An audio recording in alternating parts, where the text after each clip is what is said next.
Para kay LeBron James, hindi naging madali ang desisyong sumali sa Philadelphia 76ers. Maraming bagay ang kanyang maingat na pinag-isipan bago tuluyang piliin ang koponan at ayon sa kanyang dating kakampi na si Rajon Rondo, isa sa pinakamahalagang dahilan ay hindi lang talento kundi ang kultura at samahan sa loob ng locker room. Ayon kay Rondo sa Road Trippin' Podcast, sa tingin ko, malaking bagay ang mga personalidad sa loob ng locker room. Nasa punto na si LeBron ng kanyang career kung saan kasing halaga na ng talento ang makasama ang tamang mga tao. Gusto niya ng mga kakamping tunay niyang ma-e-enjoy makasama, makakasaya at mabubuo ang totoong chemistry. Idinagdag pa ni Rondo na napakagandang hakbang ang paglipat ni LeBron sa Sixers dahil mayroon na siyang makakasamang isa sa pinakamahusay na batang point guard sa NBA. Napakagandang move. Sa tingin ko, nasa kanila na ang posibleng pinakamahusay na young point guard sa laro ngayon. Nag-average siya ng halos 30 puntos bawat laro ngayong season. Si Bron ang parang hari sa chessboard, alam niya kung paano gamitin ang bawat piyesa sa tamang paraan. Patuloy pa niya. Alam nating lahat na isa si LeBron sa pinakamagagaling na basketball player at may isa rin siya sa pinakamatalinong basketball minds sa kasaysayan ng laro. Kapag binigyan mo siya ng ganitong klase ng mga kakampi, para sa akin sila ang maagang paboritong manalo ng kampyonato. Hindi ako isang betor, pero kung tataya man ako, sa Philadelphia 76ers ako tataya. Samantala, walang anumang senyales na pinagsisisihan ni LeBron James ang naging desisyon niya ngayong off-season. Marami siyang pagpipili ang koponan, ngunit ang Philadelphia 76ers ang kanyang pinili at malinaw na nakatuon na siya sa bagong yugto ng kanyang karera.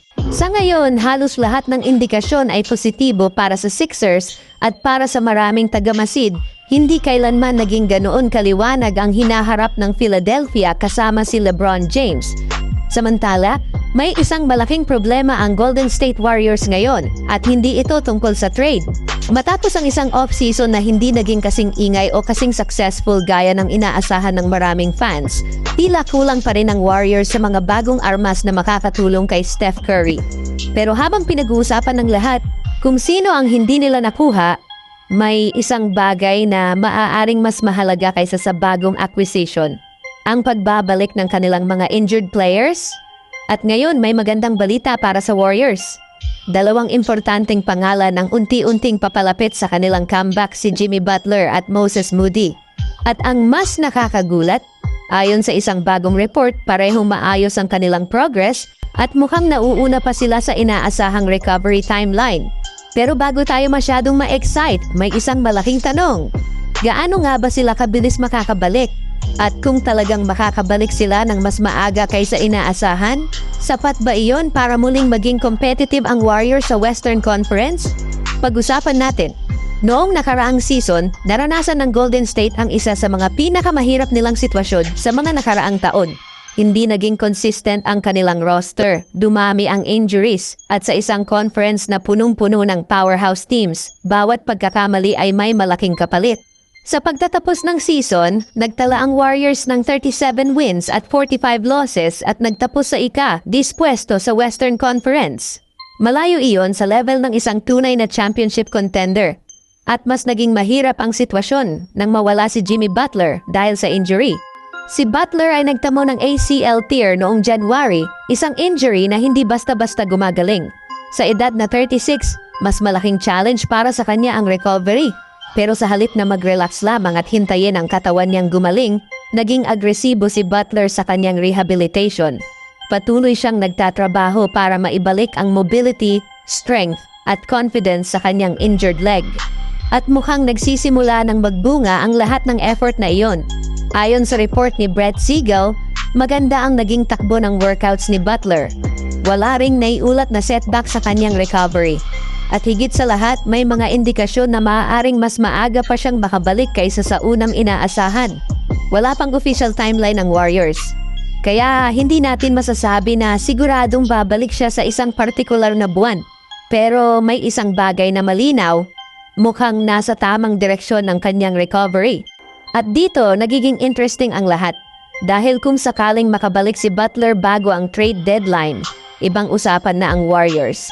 Noong nakaraang season, sa 38 games na kanyang nilaro, nag-average siya ng 20 points, 5.6 rebounds at 4.9 assists bawat laro habang nag-shoot ng 51.9% mula sa field.